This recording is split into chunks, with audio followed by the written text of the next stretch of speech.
Pembacaan firman Tuhan terambil dari Matius pasal yang ke-10 ayat 24 sampai dengan 39. Matius pasal yang ke-10 ayat 24 sampai dengan 39. Seorang murid tidak lebih daripada gurunya, atau seorang hamba daripada tuannya. Cukuplah bagi seorang murid jika ia menjadi sama seperti gurunya, dan bagi seorang hamba jika ia menjadi sama seperti tuannya. Jika tuan rumah disebut Beelzebul, apalagi seisi rumahnya. Jadi janganlah kamu takut terhadap mereka, karena tidak ada sesuatu pun yang tertutup yang tidak akan dibuka, dan tidak ada sesuatu pun yang tersembunyi yang tidak akan diketahui. Apa yang dikatakan kepadamu dalam gelap, katakanlah itu dalam terang. Dan apa yang dibisikkan ke telingamu, beritakanlah itu dari atas atap rumah. Dan janganlah kamu takut kepada mereka yang dapat membunuh tubuh, tetapi yang tidak berkuasa membunuh jiwa. Takutlah terutama kepada Dia yang berkuasa membinasakan baik jiwa maupun tubuh di dalam neraka. Bukankah burung pipit dijual 2 ekor sendiri? Namun seekor pun daripadanya tidak akan jatuh ke bumi di luar kehendak Bapamu. Dan kamu rambut kepalamu pun terhitung semuanya. Sebab itu janganlah kamu takut, karena kamu lebih berharga daripada banyak burung pipit.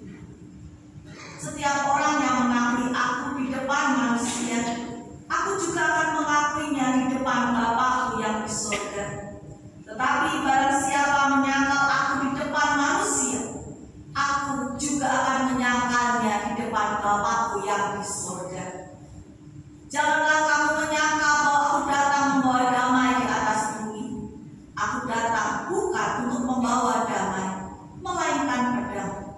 Sebab aku datang untuk memisahkan orang dari ayahnya, anak perempuan dari ibunya, menantu perempuan dari ibu mertuanya, dan musuh orang ialah orang-orang seisi rumahnya. Barang siapa mengasihi bapa atau ibunya lebih daripadaku, ia tidak layak bagiku. Dan barang siapa mengasihi anaknya laki-laki atau perempuan lebih daripadaku, ia tidak layak bagiku.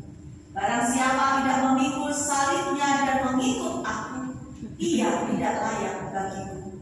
Barang siapa mempertahankan nyawanya, ia akan kehilangan nyawanya. Dan barang siapa kehilangan nyawanya karena aku, ia akan memperolehnya. Berbahagialah mereka yang mendengarkan firman Allah dan yang memeliharanya serta melakukannya. Haleluya.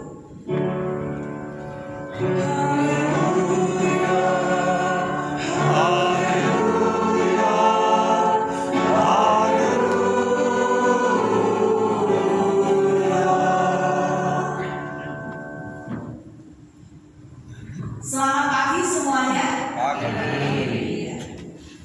Tema kita adalah bersaksi di tengah penderitaan. Tema ini tema yang tidak enak dibandingkan adalah bersaksi ketika kuasa Tuhan memulihkan, gitu ya. Atau bersaksi ketika mujizat itu hadir dan nyata. Kenapa? Karena manusia pada dasarnya tidak menginginkan penderitaan. Bisa tolong slide berikutnya. Ya. Itulah ya. Seperti kalau ada batu besar menimpa kita, kita akan berusaha sekuat mungkin mendorong batu itu untuk menjauh. Gambaran itu adalah gambaran kita ketika kita mendapat kesulitan masalah. Kita tidak mau.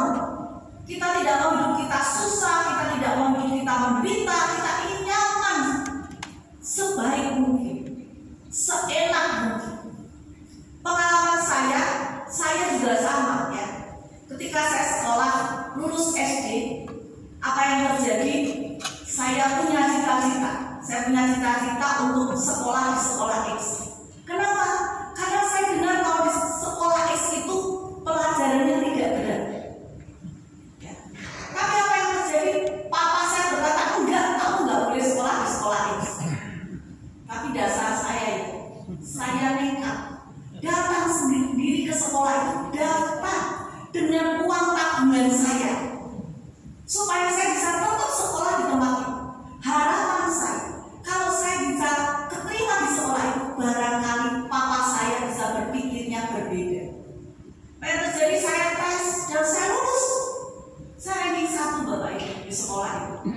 Terus dengan bangga saya bawa itu hasilnya, saya bilang, Pak, ini loh Pak, saya ranking 1 loh ya Pak, keterima di sekolah di situ aja ya Pak ya. Saya berkata, saya butuh papa saya supaya saya menyekolahkan di sekolah itu. Tapi apa yang terjadi? Papa saya berkata, enggak. Kamu harus di sekolah itu. Dan Bapak Ibu, sekolah itu sekolah, kalau boleh saya katakan sekolah kesengsaraan ya. Dari pagi sampai siang, nanti ada tambahan pelajaran, ada ekstrakurikuler ya. Saya itu pagi pulang jam 1 kurang seperempat, istirahat sebentar, nanti berangkat lagi ke sekolah itu setiap hari. Pulang-pulang setengah 6 ya. Tas saya itu saya masih ingat gambarnya seperti Galvin yang injak permen karet itu. Wah itu kalau isi buku itu kan sampai pedes ini punggungnya. Lulus SMP saya senang lagi. Saya cita-cita saya mau pergi ke sekolah S-nya di SMA-nya. Saya daftar lagi dan keterima lagi, ranking 1 lagi. Ketika pendaftaran dari kamu kemarin ranking 1, tapi tidak di sini. Ini ranking 1 ke sini tapi tidak. Kali ini saya berusaha supaya apa saya bisa melakukan saya ke sekolah itu lagi. Saya bilang ke sekolahnya Bapak itu bimbing. Saya berusaha Pak. Saya katakan demikian. Pulang saya dengan senyum, saya bilang loh Pak, ranking 1 loh Pak. Di situ aja ya Pak ya. Itu uang sekolahnya lebih murah, itu bisa lebih enak. Tapi Papa saya kembali berkata, tidak, kamu harus kembali melanjutkan itu dari SMP sampai SMA. Saya pikir itu sekolah penderitaan harus saya jalani lagi. Dan saya menyelesaikan sekolah penderitaan itu 6 tahun ya. Dan kami tahu bahwa luar biasa, tapi itulah saya mau mengatakan penggambaran kita tidak mau menderita. Tetapi seringkali yang terjadi Tuhan meminta kita untuk jalan di dalam penderitaan. Saya tidak menyebutkan nama ya. Di beberapa gereja kalau saya buka di WA gitu ya, wah ada potongan video-video yang menceritakan pendeta X, pendeta Y gitu ya, menceritakan ikut Tuhan itu gampang ya, mengikut Tuhan itu mudah. Kalau kamu ikut Tuhan, kamu akan selalu dipimpin, diberkati, sehat ya. Kalau orang berkata ikut Tuhan itu berat, itu salah.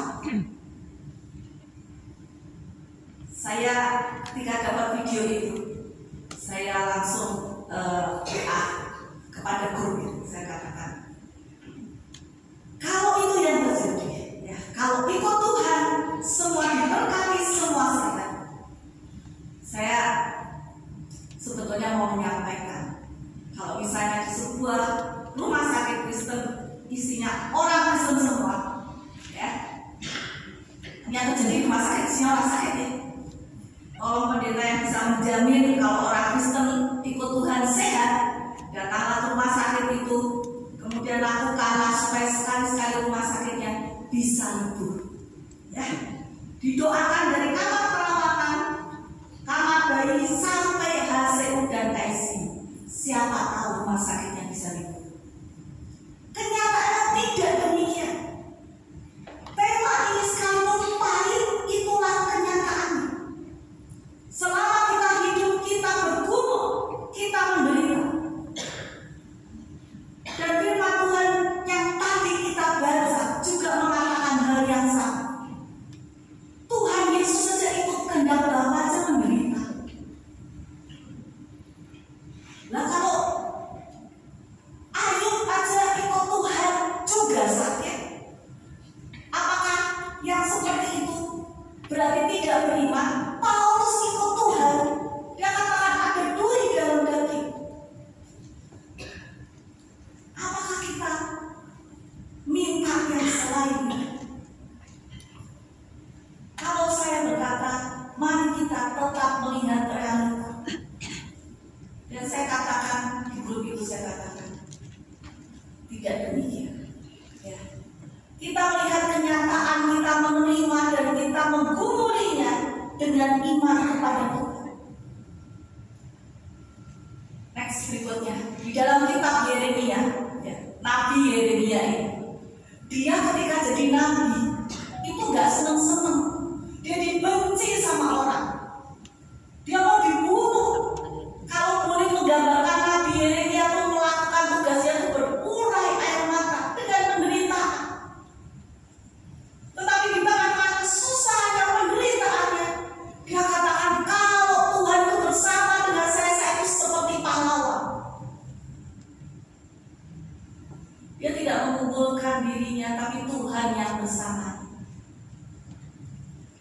Dan sekali lagi nabi-nabi itu semua menderita. Saya bukan mengagungkan penderitaan, tetapi lewat penderitaan itu juga nama Tuhan dipermuliakan.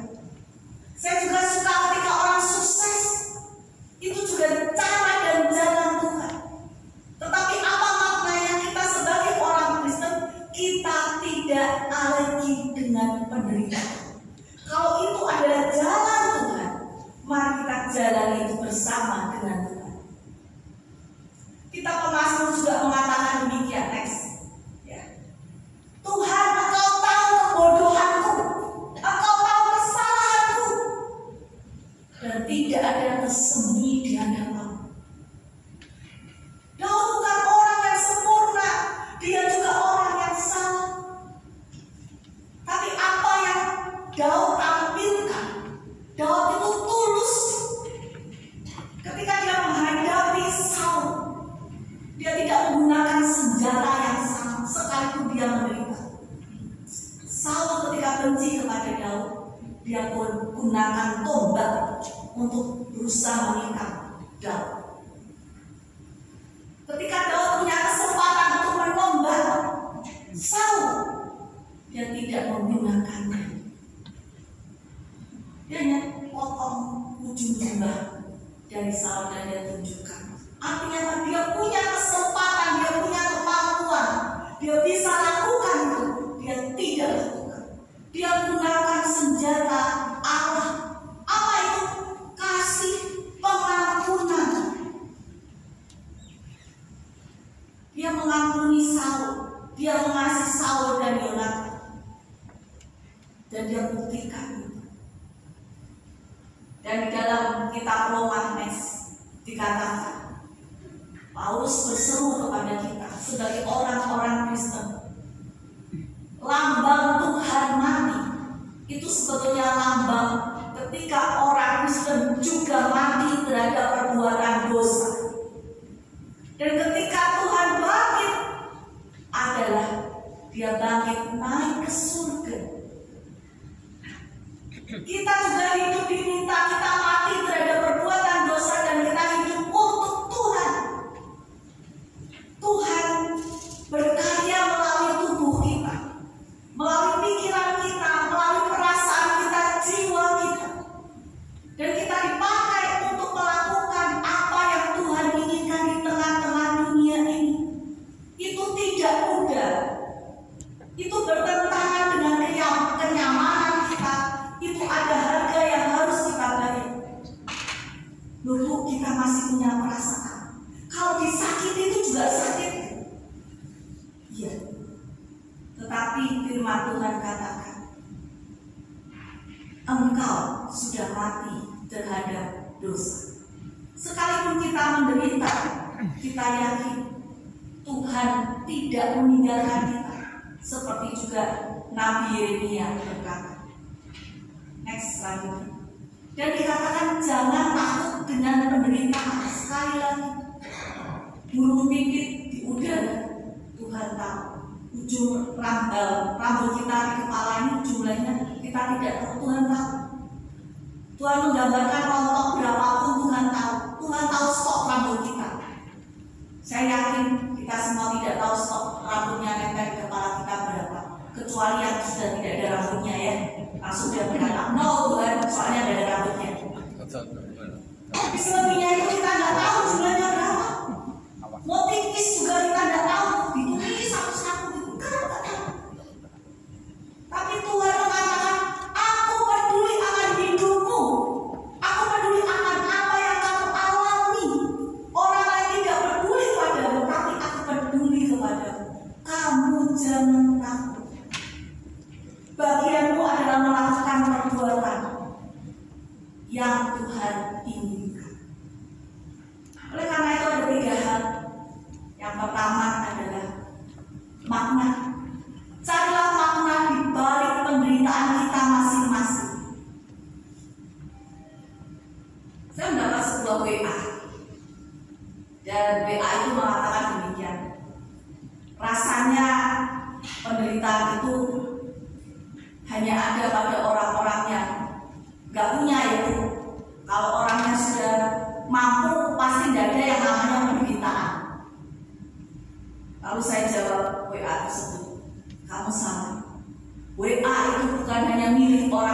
miskin.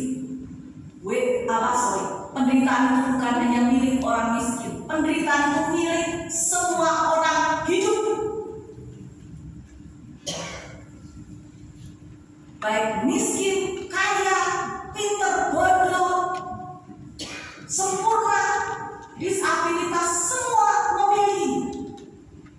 Tetapi bagaimana dengan kondisi kita, dengan pergumulan penderitaan yang kita alami masing-masing, kita mencari maknanya. Tuhan tidak pernah berbuat sesuatu tanpa maksud yang baik. Ketika seseorang WA saya juga dan datang ke rumah, dia mengalami hal yaitu dia ke ATM. Singkat cerita adalah kartu ATM-nya bobol, ya. Uang simpanan yang selama ini dia ingin gunakan untuk masa dia pensiun habis, tinggal 100 sekian ribu. Usaha di bank titik-titik untuk mendapatkan, tapi dilihat dari situ memang jadi ditekuk ya seperti itu, yang jatuh dan oleh sebentar diganti gitu ya, bukan ini. Jadi bank tersebut tidak menggantinya karena itu bukan kesalahan sistem bank tersebut. Dan dalam tempo sekian menit dia berkata, kenapa saya mengalami semua ini? Saya ikut Tuhan, saya melayani Tuhan, tapi kenapa saya mengalami? Dengan berurai air mata dia menceritakan pergumulan. Uang ini saya kumpulkan dengan susah payah, tapi hilang begitu cepat. Saya sakit. Saya katakan, Bu, apa harapan? Harapan saya uang saya kembali. Saya katakan, kemungkinan besar tidak seperti yang Ibu harapkan. Walaupun kemungkinan kecil bisa terjadi, tapi kemungkinan besar tidak. Selain itu, apa yang Ibu harapkan? Dan di tengah air matanya dia katakan, saya ingin dikuatkan untuk saya bisa menerima dan melanjutkan kehidupan saya lagi. Saya katakan, iya. Biarlah Tuhan yang menolong Ibu untuk Ibu bisa tetap melanjutkan kehidupan. Di saat semuanya harapan tabungannya yang 100.000 lebih, anggarannya tidak ada. Saya katakan, percayalah, Tuhan yang akan menolong Ibu untuk melanjutkan kehidupan ke depan. Kenapa yang terjadi sampai sekarang dia masih bisa tersenyum dan melayani Tuhan. Itulah juga kesaksian di tengah penderitaan. Dan dia katakan, Tuhan tidak meninggalkan saya.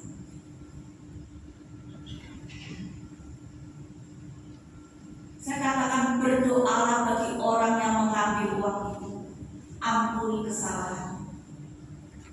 Dan biarlah Tuhan sendiri yang akan menolong Ibu untuk menjalani waktu demi waktu ke depan. Gantungkanlah harapan Ibu kepada Tuhan yang hidup. Dan dia katakan, iya. Yang kedua, seperti cerita yang tadi saya katakan, melihat bahwa Tuhan bekerja di dalam penderitaan kita. Kita menderita tidak sendirian, Bapak Ibu. Tuhan ikut bersama dengan kita. Firman Tuhan katakan, pikulah kuk. Ya, karena kuk itu ringan dan enak. Artinya apa? Menderita bersama Tuhan. Bukan kuknya kita pikul sendiri. Tidak. Kuk itu ada dua lengkungan. Seperti sapi ya, sapi. Ketika kita berkata kita menderita, Tuhan di sebelah kita ikut bersama kita di dalam perjalanan penderitaan. Dan kita akan diarahkan, dipimpin di dalam jalan. Kalau kita menderita karena orang yang bersalah kepada kita, sekali lagi jangan menggunakan senjata yang sama yang mereka telah lakukan pada kita.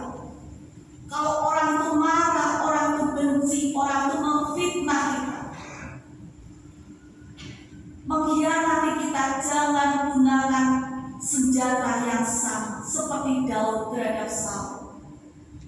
Kalau orang itu marah, jangan dibalas dengan kemarahan. Orang itu benci, jangan membenci. Tetaplah mengasihi, mendoakan. Itu adalah cara, jalan, dan senjata yang Allah ingin kita gunakan. Dan yang ketiga, ceritakanlah. Bukan pada saat kita sudah lewat semua penderitaan yang kita sudah sukses baru kita cerita. Tidak.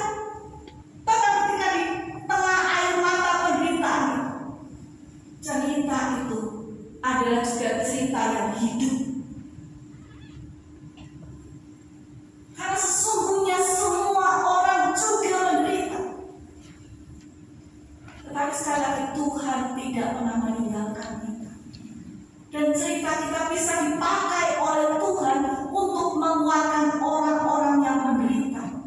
Mungkin sama seperti kita, mungkin beda ceritanya. Tapi percayalah, apa yang kita lakukan dengan tujuan memuliakan nama Tuhan akan Tuhan pakai dengan cara dan jalan. Oleh karena itu mari kita semua menjalani hidup ini. Kita sebagai anak-anak Allah, kita menggunakan cara hidup yang seperti Allah ingin kita lakukan. Hari makin hari waktu kita bukan makin panjang, makin pendek Bapak Ibu. Tapi biarlah hari-hari ini adalah hari-hari yang indah, di mana kita dipakai oleh Tuhan sekali lagi sebagai alat bagi kemuliaan nama Tuhan. Iman kita semakin lebih kuat menghadapi berbagai macam hal yang terjadi dalam hidup kita. Sampai suatu saat kita bertemu dengan Tuhan dan Tuhan berkata, "Hai hamba-Mu yang baik dan setia, masuklah dalam kemuliaan." Biarlah perjalanan hidup kita adalah perjalanan yang sekali lagi Tuhan sertai, Tuhan yang menolong kita semua. Amin.